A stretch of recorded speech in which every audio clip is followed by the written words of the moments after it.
Od návrh na sloučení příspěvkových organizací. Prosím. Tak, dobré odpoledne, vážené kolegyně, vážení kolegové. Já mám dneska celkem 8 bodů, přičemž prvních 5 se jedná o návrhy na sloučení příspěvkových organizací. V případě bodu 32 se jedná o návrh sloučení 2 středních škol. V prvním případě je to Střední odborná škola, Střední odborné učiliště Vlašim se Střední průmyslovou školou Vlašim jako nástupnickou organizací. Ve všech případech se jedná o institucionální sloučení, tak jak jsme již v tomto volebním období měli možnost o něm hlasovat. To znamená, že organizace zůstávají ve svých objektech. V prvé fázi rozhodně zůstává i všechno ostatní. To, co se mění, je, že se posiluje ředitelství nástupnické organizace, která by postupně měla přebírat všechny funkce tak, aby v první fázi v přípravě do 1.9.2026 došlo k přípravné fázi a potom k tomu ostrému převodu. Co se týká žáků, zaměstnanců, pro ně to nemá v této fázi žádné dopady, pouze se jedná opravdu o společné ředitelství, tak jak je popsáno ve strategii 2030, se všemi výhodami a se všemi argumenty, kvůli kterým tato všechna slučování budeme dělat. Takže platí to i pro ta ostatní. Nemáme dneska žádné jiné než institucionální sloučení. Takže jestli máte k tomu nějaké dotazy nebo připomínky. Tak spouštím diskuzi. Martin Čacký, pardon. Tak já bych jenom chtěl říct, že výbor pro výchovu, vzdělání a zaměstnanost tento bod i všechny tedy ty následující body sloučení projednal a jednomyslně schválil nebo doporučil zastupitelstvu ke schválení. Až na tu Brandýskou, tam se jeden člověk zdržel, ale všechny body výbor tedy doporučuje zastupitelstvu ke schválení. Tak, děkuji. Jaroslava Pokorná Jermanová. Ano, děkuji za slovo. Já bych se chtěla pana radního zeptat na sloučení škol ve Vlašimi, protože samozřejmě já tam bydlím kousek, takže ty informace ke mně dotekly. Já se chci jenom ujistit, jestli jste si opravdu jistý tím, že sloučení těchto naprosto odlišných a specifických škol dojde k tomu, že se zlepší kvalita a naplní to ty vize, o kterých tady mluvíte, protože už jenom to, že ta nová organizace, která vznikne, bude mít na starosti 21 budov, tak už to ukazuje na to, že to nebude úplně tak jednoduché, jak vy tady říkáte, nehledě na to, že ty budovy jsou umístěny v různých lokalitách. Nedojde ani k tomu, že by bylo možné sloučit stravovací zařízení, školní jídelny, protože těch žáků je tam hodně. Nehledě na to, že pan ředitel Novotný, který by tímto, a to je ředitel Středního odborného učiliště, což je dlouholetý ředitel, který je velmi respektován i ve Vlašimi, tím pádem přijde o to vedení toho učiliště, které dlouhá léta budoval. Já se chci ujistit jenom, jestli to není prostě založeno na nějakém vašem osobním sporu, což je veřejné tajemství, že ho mezi sebou máte. Přijde mi zvláštní, že pan ředitel tedy postoupil konkurs, který vyhrál, neměl možnost podle informací, které mám, dostat všechny informace takové, aby mohl k tomu dát své stanovisko, tak jenom vás poprosím, jestli byste teda tyto věci mohl vyvrátit, protože ve Vlašimi mezi veřejností to budí velké otazníky a ne příliš pozitivní náhled na toto slučování těchto tolik rozdílných škol. Děkuju. Tak, děkuji. Dávám teď přednost Milanovi Váchovi s přednostním právem. Tak jestli já to vezmu možná odzadu. Ono je to fundamentální nepochopení toho, jak mají fungovat spojená ředitelství. Já jsem to tady popisoval i na konci minulého volebního období, i na začátku tohoto. Prosím, opusťte při společném ředitelství myšlenku školy jako izolované instituce. Zkuste si představit opravdu jednu organizaci, která má několik detašovaných pracovišť, kde pracují zaměstnanci, kteří tolik neřeší nepedagogické činnosti, administrativu, byrokracii, ale Tyto agendy jsou centralizovány, čímž dochází nejenom k úsporám, ale zejména k tomu, co nás zajímá, je profesionalizace. Kdyby jsme jinde argumentovali, že škola z 280 nebo 350 žáky spravuje 15 objektů, tak bychom nemohli udělat ani to první slučování, které probíhalo v 90. letech. To znamená, toto je jenom první krok, ten finální stav, pro vás, pro všechny ještě jenom opakuju, směřujeme k tomu, abychom měli jednu organizaci, jednu školskou právnickou osobu na úrovni buď to okresu, anebo většího města, kde se vyskytuje více škol. Jo? To znamená, typicky třeba ve Vlašimi máme více škol, je nesmysl, abychom měli školu Benešov, okresní školy Benešov. Stejně tak se jedná o Čáslav.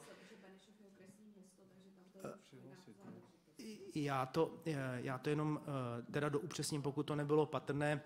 Když jsme mluvili třeba, že máme střední školy, já nevím, Mělník, tak jsme říkali, že na Mělníku, na okrese Mělník máme 4 školy, které bychom sloučili, jenom ten okres není jako nechceme držet dogmaticky okresní strukturu, protože nemá smysl třeba v Čáslavi, kde je víc škol, ve Vlašimi nebo ve Slaným, aby byly pod tím okresním městem, když ta vzdálenost je tam relativně velká a už to sdílení v rámci takovéhoto počtu škol už zabezpečuje určitý profesionální aparát. Jo, to znamená naopak, berte to jako příležitost a ti ředitelé, kteří se budou věnovat na těch detašovaných pracovištích, představte si, když jsme slučovali v letošním roce nebo v loňském roce jsme slučovali zemědělskou školu s obchodní akademií, jako v první fázi v Rakovníku a ve stejný okamžik jsme slučovali průmyslovou školu s integrovanou školou Rakovník. Jsou to také rozdílné školy a ty benefity je možné pozorovat už dnes, aspoň tak toto je prezentováno, nebo to bylo prezentováno na výboru pro výchovu, vzdělávání a zaměstnanost, kde byly brány závěry z toho slučování. Já rozumím tomu, že je to nepříjemný, rozumím tomu a konec konců dnes jsem zrovna schvaloval materiál, který revokuje určitý právě z toho Rakovníka, kdy se zjistili věci, které nejsou příjemné. Nemá to být beranidlo na to, abychom nadávali při tom slučování řediteli, když se objeví nějaký jako nesrovnalosti nebo věci, které nejsou úplně v souladu s platnou legislativou. Je to věc, kdy my jako zřizovatel chceme tyto věci koncentrovat. A má to v té strategii 2030 plus té středočeské, je to popsáno z mnoha důvodů, nejenom teda těch provozních, ale i to, že jsme schopni lépe plánovat a lépe nabízet konkrétní obory a konkrétní kapacity v jednotlivých oborech.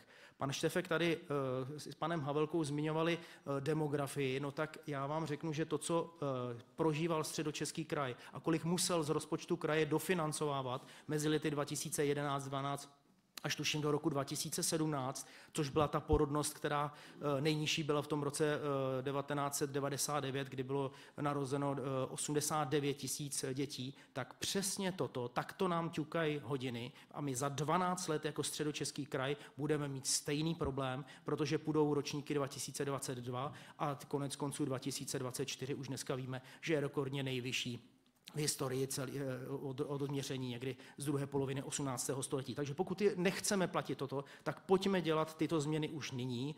Nemůžeme na to rezignovat. Pokud budeme postupovat tímto způsobem, tak můžeme vytvořit odolnější, větší organizace, které lépe budou moci se vypořádat s tím brutálním úbytkem dětí, který nás čeká. Rozhodně to není stovky škol, které budou každá zvlášť a budeme snižovat počty zase, jak to bylo, jsme měli prostě 5 dětí ve třídě.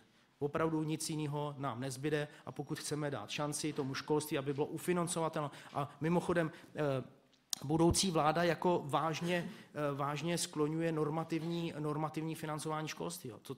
To znamená, že prostě bude potřeba mít ty organizace větší a mít tam skutečně větší naplněnost. Takže z mého pohledu je to jednoznačně efektivní, jednoznačně smysluplný a bohužel ty změny i v těch oborech se nedají tak lehce dělat a konec konců ty sloučené organizace nám to ukazují, protože třeba právě to, když si vzpomeňte, když jsme tady seděli v roce 2021, tak tady byly velké obavy, jestli prostě nebudou jezdit na Kledensku traktory a co budeme dělat. A dneska i ti žáci, kteří přešli, to brali jako jednoznačné pozitivum. Takže je to nepříjemný, je to práce navíc, nikdo z toho není rád, Ani ředitelé škol, ani odbor školství, který s tím má práci navíc, ale bohužel musíme do toho kyselého jabka kousnout a musíme si tím projít.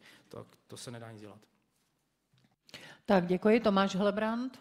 Děkuji za slovo. Já si myslím, že sloučení škol ekonomky a zemědělky v Rakovníku nebyl úplně ten správný příklad, protože oni byli v jedné budově, tak tam je to asi daleko jednodušší, tak jenom tady tu drobnou poznámku. Děkuji. Tak Zdeněk Štefek. Hezký den, ještě odpoledne. Tak my tady v těch materiálech předkládaných slučujeme v podstatě školy, které jsou zaměřené na úplně něco jiného. Slučujeme mateřskou a základní a střední, nebo i speciální, 2 typy středních škol a tak. To, co je zarážející, je ta informace, že to je vlastně první krok, že ve finálním stavu by v dané lokalitě měla být jenom jedna škola, jeden právní subjekt, který by v sobě měl vlastně i mateřskou, i základní, i třeba střední školství. Myslím si, že nejsem si jistý, jestli to je ta pravá cesta, protože asi demografie sice nějakým způsobem nás bude vypíset, abychom řešili problematiku školství, počet míst a tak dále, ale tohleto slučování spíš mně připadá, že je to cesta k omezování a rušení některých škol, které se nebudou zrovna hodit v dané lokalitě nebo v nějaké nekoncepčním pohledu, a v některých případech to může vlastně zavádět i další prohlubování inkluze na těch školách. Takže my jako klub stačilo, sloučení avizovaných škol nepodpoříme. Tak, teď Milan Vácha, pak Jindřich Havelka. Tak já bych chtěl uklidnit, že slučování organizací nemá s potenciálním růstem inkludovaných dětí vůbec žádnou souvislost. Tady bych vás chtěl uklidnit, tady se v této věci vůbec nic nestane. Co se týče pana Helebranta, jak říkal, ano, já jsem to dával jako příklad, jako typově jiných činností těch škol, a to, co máme my v hlavách, jsme vyrůstali v 80.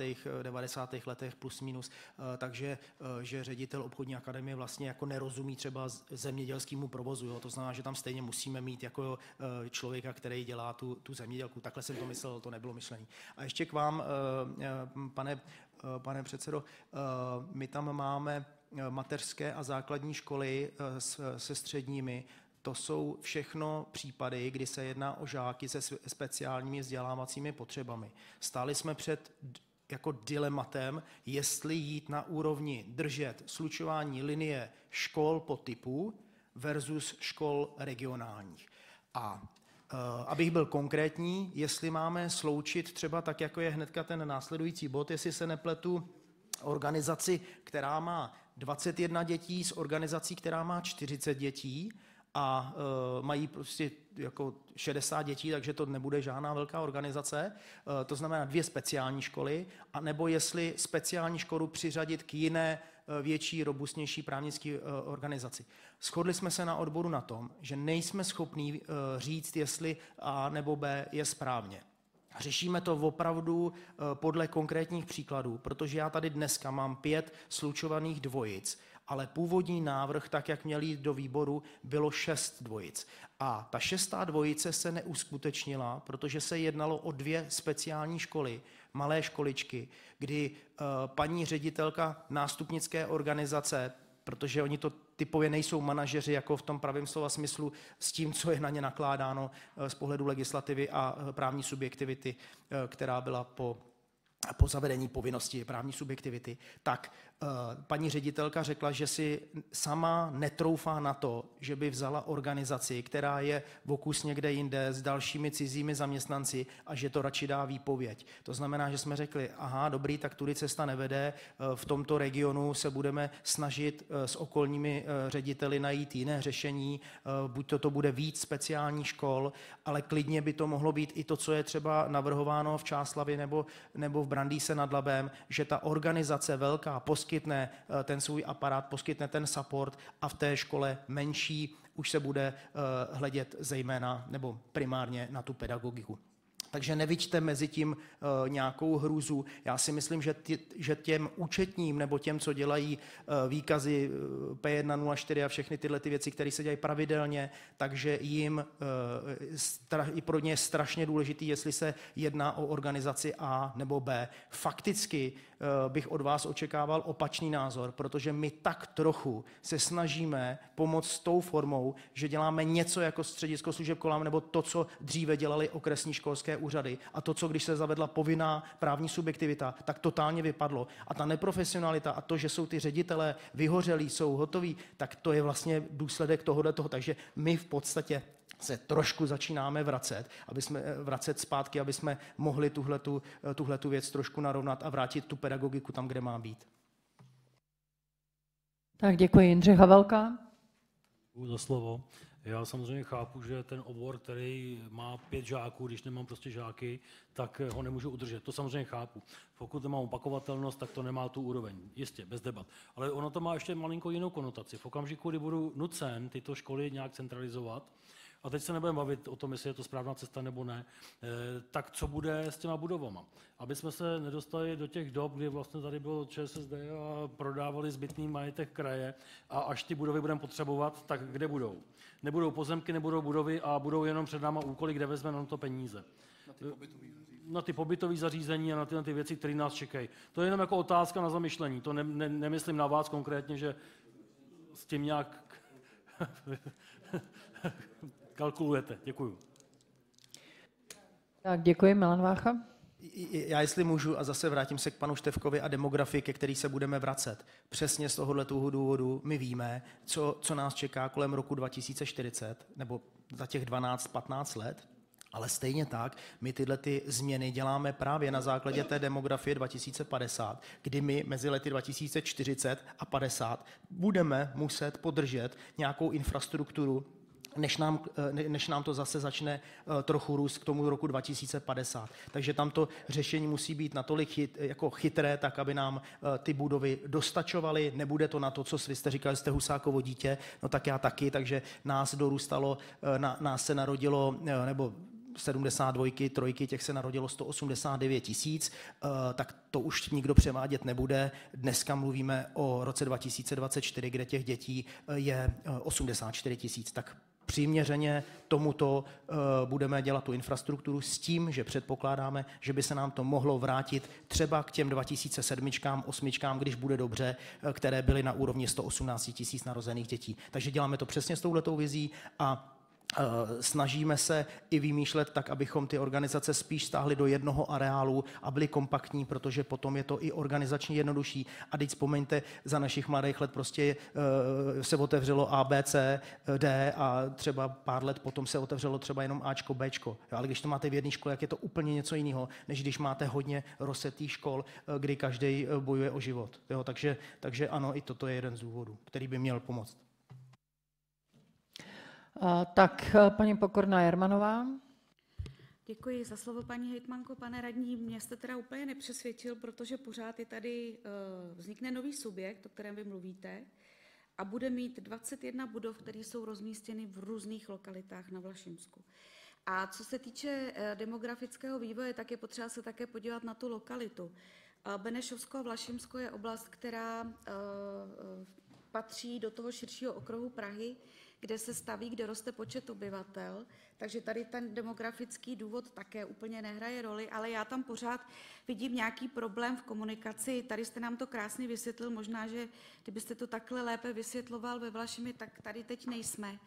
Ale já bych chtěla v tuhle chvíli, já jsem viděla, že je tady pan ředitel Novotný, jestli by k nám mohl také říct svůj názor, protože podle těch informací, které já mám, on vlastně nedostal dostatek prostoru k tomu, aby se mohl vyjádřit, protože některé materiály prý byly tajné a nedostali se mu do rukou. Takže jestli s tím souhlasíte, já bych byla ráda, jestli nám může říct svůj názor, paní hejtmanko. Děkuju.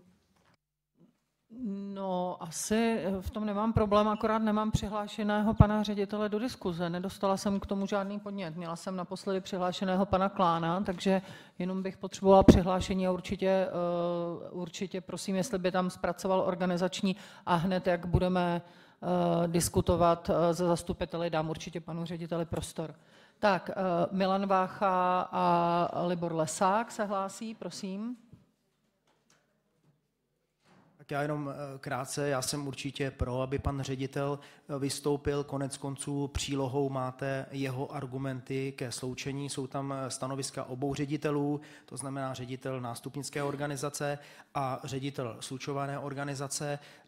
Já rád se vypořádám, pokud on tady bude akcentovat některé body, tak jak já je velice rád okomentuji. A co se týká, že máme spor s panem ředitelem, ten spor je profesní, není osobní a jedná se o to, že my se rozcházíme ve myšlence, jak mají být přijímaní žáci na střední školy. Já jsem několikrát a v rámci setkání s jednotlivými řediteli na úrovni okresu avizoval, že by bylo fajn, kdybychom modernizovali nabídku oboru tak, aby pokud možno na tu školu chodili žáci, kteří mají studijní předpoklady a kteří o tu školu mají zájem.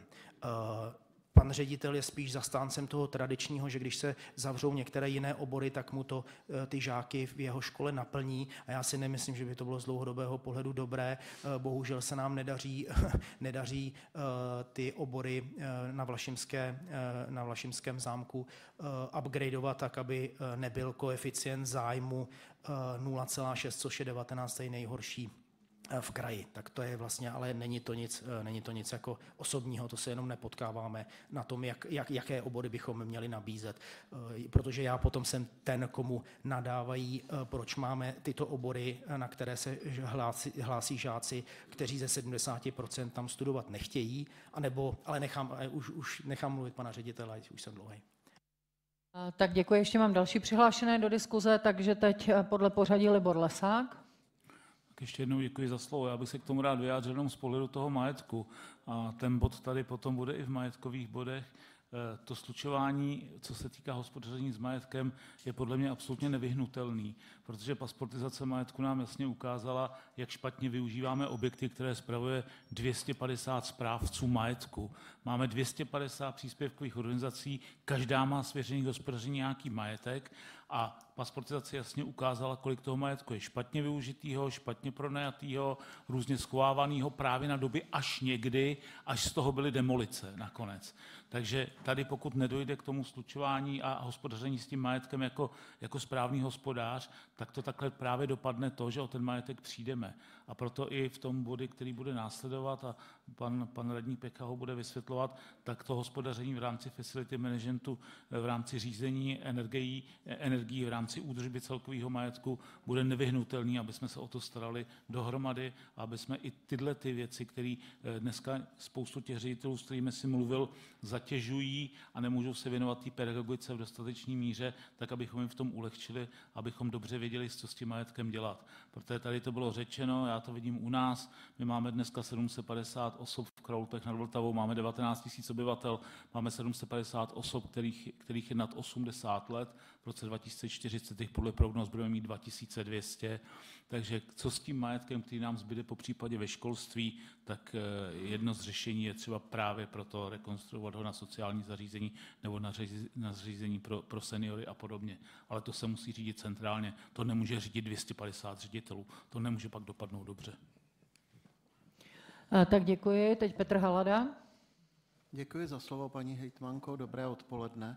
Já bych chtěl reagovat na slova pana Štefka s tím, že v Kamíku nad Vltavou jsme měli základní školu, pak školu zřízenou podle paragrafu 16 a mateřskou školu a před časem jsme je všechny sloučili. A musím říct, že jsme udělali velmi dobře, i když samozřejmě k tomu byly různé názory, protože máme jedno ředitelství, učitelé a vedoucí vychovatelka v mateřské školce se věnují pouze pedagogické části a i radnice to má daleko jednodušší, když spravuje jednu příspěvkovou organizaci ve školství. Takže z toho důvodu si myslím, že to sloučení příspěvkových organizací tohoto typu, jak je tady předloženo, má smysl. Děkuji. Tak, děkuji. A protože se nikdo další nehlásí, tak já bych poprosila pana ředitele, byť tedy ten dokument stále má, ale tak děkuji vám, Tak a je to pan ředitel Vladislav Novotný a je to tedy škola Vlašim a já vás, pane řediteli, jako jestli chcete jít, pane řediteli, sem, tak klidně pojďte, jestli chcete být tam, nevadí, slyšíme vás, vidíme vás, jestli chcete jít k pultíku, klidně pojďte k pultíku, jak chcete. Nechávám to na vás.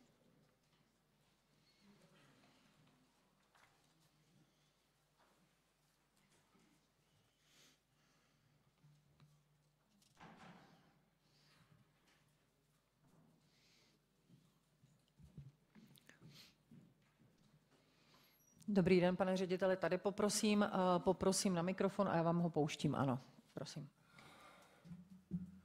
Takže dobrý den, vážená paní hejtmanko, dámy a pánové zastupitelé. Připadla mi nelehká povinnost, abych odpovídal na otázky, které zde jsou řečeny, nebo které zde byly řečeny.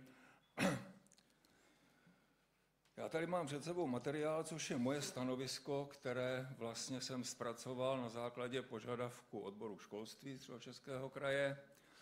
A dále pak toto stanovisko se stalo přílohou stanoviska Rady školy při SOŠ a Souvlašim, které bylo zasláno na odbor školství, bylo zasláno jako součást stížnosti paní hejtmance a bylo zasláno jako stížnost předsedovi kontrolního výboru Středočeského kraje. Já než se dostanu ještě k tomuhle materiálu, tak jenom něco malinko o mé osobě, protože mě nikdo nezná. Možná jsou tady tak 2, 3, kteří mě znají. Ve školství pracuji velmi dlouho, a to od 21. srpna 72. Od roku 1989 pracuji ve funkci ředitele školy, která sídlí ve Vlašimském zámku. A musím říct, že za tu dobu jsem nikdy, nebo za dobu toho mého řízení nikdy nedošlo k porušení právní úpravy upravující problematiku školství ani problematiku financování, ať už za rezortu zemědělství, kde jsme byli v minulosti, tak i za období od roku 2000, kdy jsme pod Středočeským krajem. Co se týká mých zkušeností z optimalizace školství, tak myslím, že je mám docela značné a chtěl bych vám tady jenom představit 2 optimalizace, a to první optimalizace, která proběhla od roku 87 do roku 88, do podzima, kdy jsme spolu s kolegou Pikalem, což byl ředitel zemědělského učiliště v Kladrubech u Vlašimi, což je naše současné odloučené pracoviště, sepsali smlouvu o postupné optimalizaci a jako jedny z mála škol jsme sami se zoptimalizovali, což jako nebývá zvykem u českých škol. V té době vznikl subjekt, který spojoval 3 školy a v té době v roce 1999 měla naše škola 950 žáků a byla největším školským zařízením nebo jedním z největších u rezortu zemědělství. Já jsem pak v roce 1998 odešel do Vlašimi na radnici, kde jsem do roku 2002 vykonával funkci starosty města a v této době jsem osobně, můžu říct, zajistil optimalizaci vlašimského základního školství. Dále jsem zajistil osobně finanční prostředky na odkup nebo na prodej jedné ze základních škol pro potřeby Středočeského kraje, což je současné gymnázium ve Vlašimi.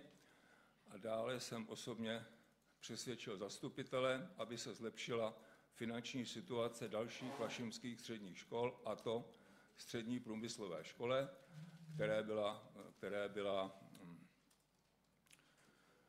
převedena bezúplatně budova školy na Komenského ulici, která byla původní vlašimská základní škola, a to bezúplatně, protože by jinak tehdejší průmyslová škola nezískala dotaci od státu. A dále jsme převedli bezúplatně na obchodní akademii ve Vlašimi budovu mateřské školy, která dodnes je využívána obchodní akademií.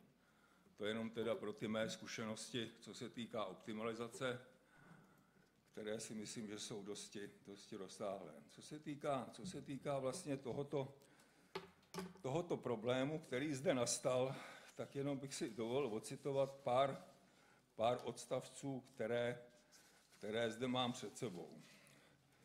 Jedna, která, jak už jsem řekl, v roce 1998 proběhla optimalizace Soš a Sou, nebo Sou Vlašim, Sou Tehov a Sou Chlistov, což byla vlastně zrušená škola společného stravování, kterou jsme koupili.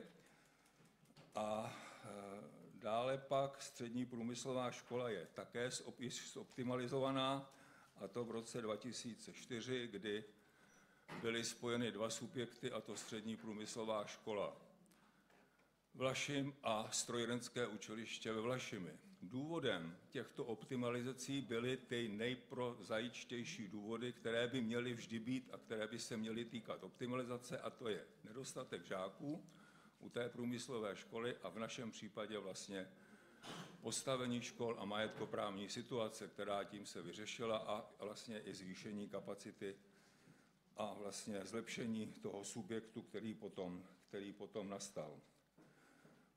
Nicméně prožili jsme i další období, protože škola měla nejdřív 900 žáků, pak dlouhá léta 650 a pak, když došlo k tomu populačnímu schodku, tak jsme měli až 220, ale v současné době musím říct, že naše škola má plnou kapacitu díky teda tomu programu DIPSy, který nám velmi pomáhá při přijímacím řízení, a dá se říct, že v letošním roce budeme mít, pak když to tak dopadne, asi si myslím, že ano, plnou kapacitu školy ve všech oborech. Vyjma teda oboru žáků speciálních, kde prostě jsme takovou spíš záchytným školským zařízení, kteří se tak nějak snaží postarat se o ty žáky, kteří odcházejí ze speciálních škol, aby měli kam jít, protože dneska rodiče ani tolik nekoukají na to, jaký ten obor si ty děti vyberou, ale hlavně, aby to měli, jak se říká, u nosu. Tak to je, co se týká teda toho, že už optimalizaci máme za sebou. Dále tady uvádím, proč optimalizovat školy, které mají dostatek žáků. A já tady v tom návrhu uvádím, že návrh optimalizace musí být navrhován především ředitelem školy jako statutárním orgánem právního subjektu, a to z objektivním důvodů. To znamená, že ta optimalizace podle mého názoru a podle mých zkušeností by měla vycházet z ředitele jako statutárního orgánu. On by měl vyhodnotit situaci a říct, ano, nemáme děti, nemáme peníze, máme problém s majetkem, nedá se nic dělat. Jo, to bylo v našem případě. Dále nedostatek finančních prostředků, provoz, mzdy a podobně, což s tím souvisí. Nevyhovující majetkové poměry, školy jsou v jedné budově, anebo na návrh kontrolních orgánů, to znamená Česká školní inspekce, rada školy a další, protože škola není řízena tak, jak by měla být. Dále tady uvádím, že je vhodné spojovat školy, které mají shodné obory výuky, to znamená takzvané školy jednooborové, základní školy, speciální školy, školy gymnazijního typu, o čemž hovoří i novela školského zákona, což jsou školy vhodné k optimalizaci. To je teda jedna část.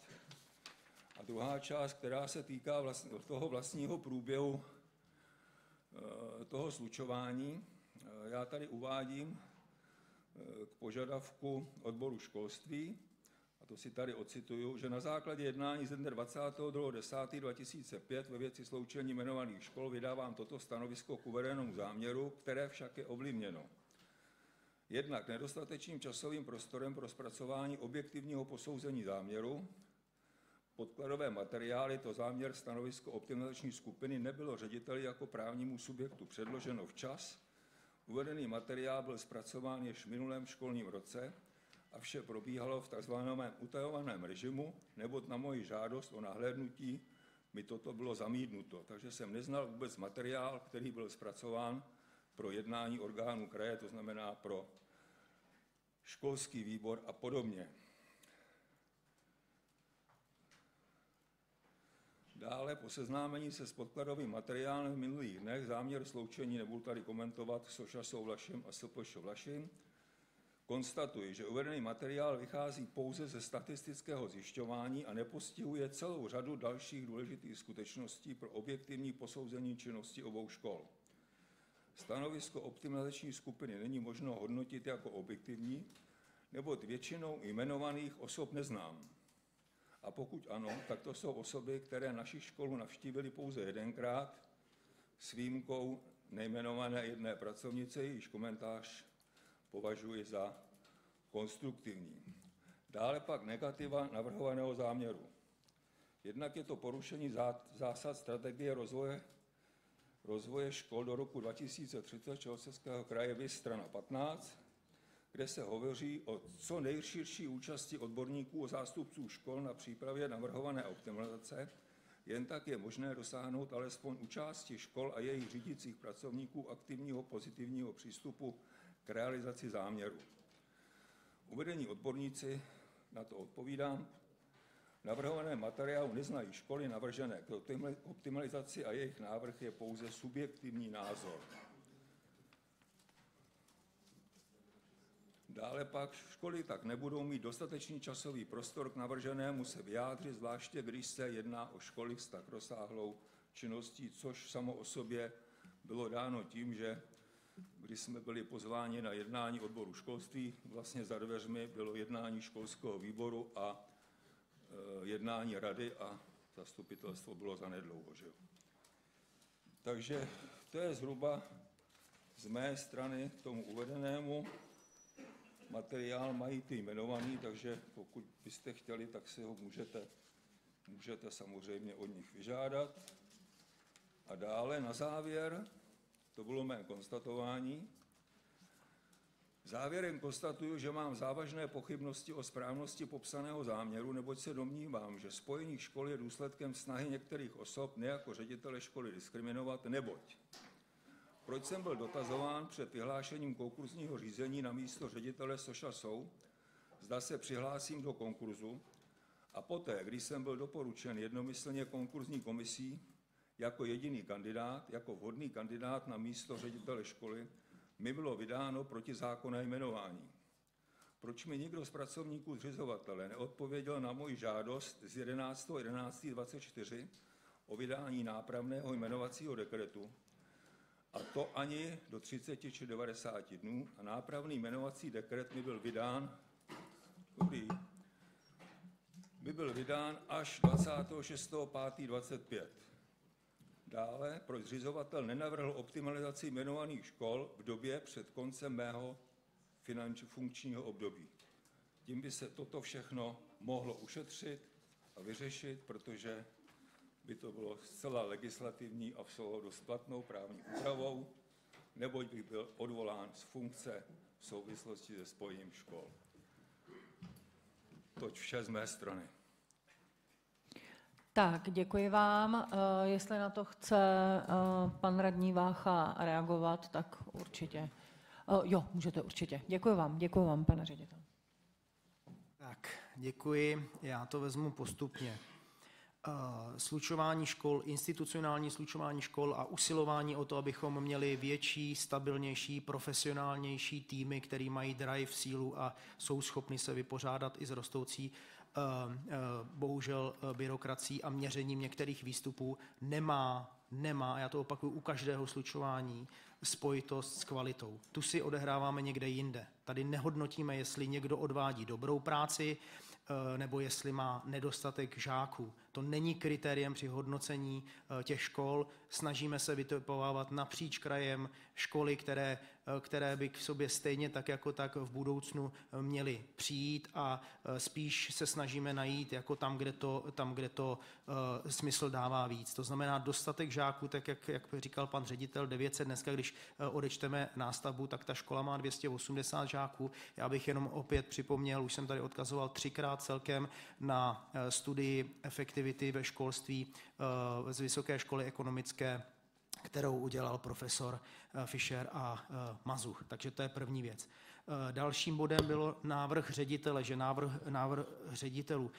Pan ředitel moc dobře ví, oni tady nesou kolegyně z odboru školství, a od roku 2021 poctivě, vždycky každou poradu říkám, každou poradu říkám a vyzývám ředitele našich organizací, ať sami přijdou s nějakým návrhem řešení, kdy oni by sami vycítili, že by se mohli sloučit. Říkal jsem to tady už minule, z těch 180 organizací přišel pouze jeden návrh a nechtěl být ředitel jmenován nahlas. Takže to se neděje a pokud bychom čekali na návrh ředitelů, tak nikdy nic nesloučíme. To mi věřte.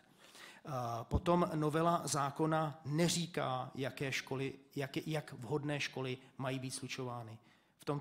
V novele školského zákona vůbec není řečeno, tam se říká pouze o povinnosti obcí, nikoli v krajů, které mají slučovat menší organizace, které mají méně než 180. Já jsem u toho procesu byl, takže na začátku bylo 250 žáků, potom jsem mluvil o 200 žácích, nakonec to skončilo na 180 žácích, protože se tam našla určitá paralela s podpůrnými profesemi a školními psychologi. Takže toto by také nefungovalo. Naopak, když se podíváme na strategii 2030, a já předpokládám, že pan předpokládaný budoucí ministr školství Robert Plaga, jehož strategie 2030 dílem je, tak tam se dočtete o společném ředitelství, spojeném ředitelství a profesionalizaci. Takže naopak doufám, že teďka to ještě nabere malinko větší obrátky. Utajení. V roce 2021, když jsme se bavili přesně se stejnou argumentací, že něco bylo utajeno, tak se právě připravil ten materiál, který popisuje, kdo první, aniž by to věděla hejtmanka, rada, výbor, kdokoliv, kdo první začne mapovat tu situaci a je to pouze a výhradně odbor školství, který vytipuje, připraví podklady a na základě jeho zjištění a může i zjistit, jak v tom území, jestli je to možno nebo to není možno. Já sám vím o tom, že už to opravdu proběhlo hodně dávno. První návštěva ve Vlašimi byla, tuším, někdy v roce 2024 na začátku, jestli se nepletu, ale to prosím nechci. Takže to nebyl žádný utajovaný režim. Stejně tak bych se, prosím, vyhradil proti optimalizační komisi. Optimalizační komise, která tam mají zástupci, skutečně lidi, který vy neznáte, z Ministerstva školství, z Národního pedagogického institutu, to jsou lidi, kteří mají svůj subjektivní názor, ale vidí čísla, vidí nějaké organizace a v obecné rovině nám řeknou, jestli jim to dává smysl, protože pro ně totiž není důležité, jestli ta škola má 3 objekty, 9 nebo 15. Ona vidí to, že je spojené ředitelství a v tom spojeném ředitelství se jim spíš bude líp řídit více baráků, aspoň v té první fázi, než když je to organizace výrazně menší. A potom to protizákonné jmenování, víte, ono to bylo tak, že já jsem na základě toho, že, a možná to tady budeme mít ještě jednou se nám to tady dneska na zastupitelstvu vrátí, takže se k tomu budu vyjadřovat až následně. Ano, byl jeden uchazeč do toho konkurzu.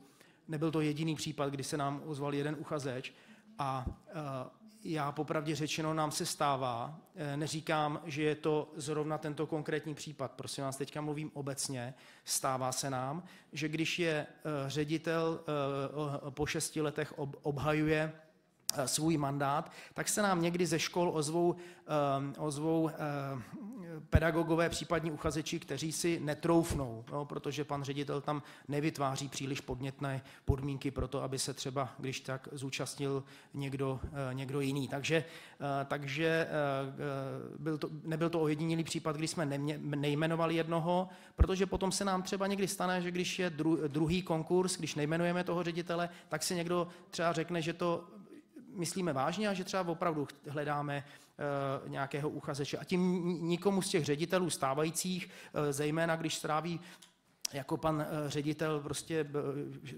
téměř, já nevím, prostě přes 55 let nebo kolik, nebo prostě ve školství, tak je to opravdu jako úctyhodný. Takže s tímto bych také jako nesouhlasil.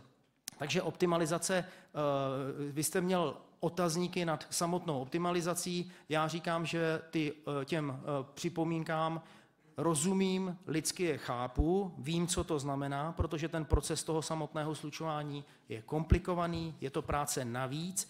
Nicméně já jsem bytostně přesvědčen o tom, že z mnoha důvodů Je to věc, která nás nemine, je potřebná a konec konců i to, co říkal Libor Lesák, to jsem zapomněl, že nám vlastně i při těch slučovačkách se teprve ukazuje, co jsme schopní za objekty ušetřit a začínáme volit opravdu chytrá řešení. To znamená, někde něco sestěhujeme o pár set metrů, něco můžeme pustit a máme mnohem lepší, kvalitnější prostory, které více dávají smysl. Takže já si myslím, že toto je i fundamentální pojetí. Já si myslím, že teďka už bychom se akorát opakovali. Já bych chtěl poprosit zastupitele, tak jak to bylo i v předchozích letech, tady se opravdu jedná o institucionální sloučení. Neříkám, že nebudou problémy, zejména v oblasti účetnictví a inventarizace majetku, ty se nám většinou ukážou téměř v každém případě, nicméně, když si tímto projdeme, tak to vyčistíme a budeme to mít bez pochyby v pořádku a za 2 roky si na to vzpomeneme spíš tím, že jako byla to práce, ale že to stálo za to, protože i ředitelé, kteří byli na předposledním výboru pro výchovu, vzdělávání a zaměstnanost, kteří slučovali ty školy, tak tam přednesli své zkušenosti, popsali, jaké výhody to přineslo, jakou profesionalizaci, že jim to dává smysl a myslím, že to byl i důvod, proč členové výboru napříč politickým spektrem hlasovali pro ve všech případech, kromě jedné koaliční zastupitelky, která u jednoho bodu se zdržela. Takže to je za mě všechno. Děkuju. Tak prosím, pan Helebrant. Děkuji za slovo. Já to jenom doplním. Já si myslím, že to slučování není nic protizákonného samozřejmě, nicméně tady asi rozumím těm výtkám, kdy nebylo vůbec známo stanovisko školské rady a před vlastně tím rozhodnutím a hlasováním na školském výboru nebyl znám stanovisko té školské rady. Já to vnímám jako necitlivé a rozumím tomu, že se proti tomu dotčení zástupci škol ohradili, adresovali dopisy jak paní hejtmance, tak kontrolnímu výboru, takže chápu tady to rozhořčení a apeloval bych na to, aby jsme v podobných citlivých záležitostech vždycky s těmi dotčenými jednali. Děkuji. Děkuji. Milan Vácha. Tak já to jenom doplním, určitě můžeme být více citliví, v každém případě neočekávám, že by se u slučovaných organizací školská rada k tomu s nějakou velkou vehemencí přihlásila. Jsou určitý pedagogové, kteří třeba jsou pro, ale jako vystupovat pro. A ono konec konců mezi těmi řediteli to je tak, jo, že nikdo jako mezi svými kolegy to chválit, tak oni ho potom můžou brát jako zrádce, protože to slučování těch škol jako prostě jako obecně nikdo nechce. Je to stejně jako slučování obcí, taky nikdo ze starostů nechodí s transparentama, pojďte nás sloučit, jo? To je stejný případ. Tak, děkuji. Jestli se někdo další do diskuze nehlásí, tak bych si ji dovolila tedy ukončit.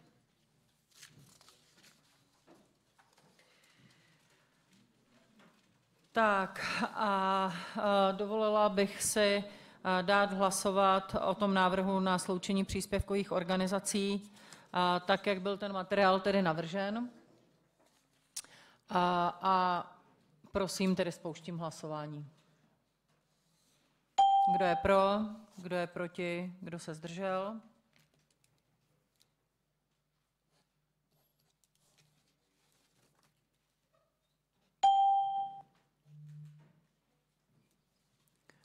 Hlasovalo 57, pro bylo 33, proti 1 a zdrželo se 23, takže bod byl přijat.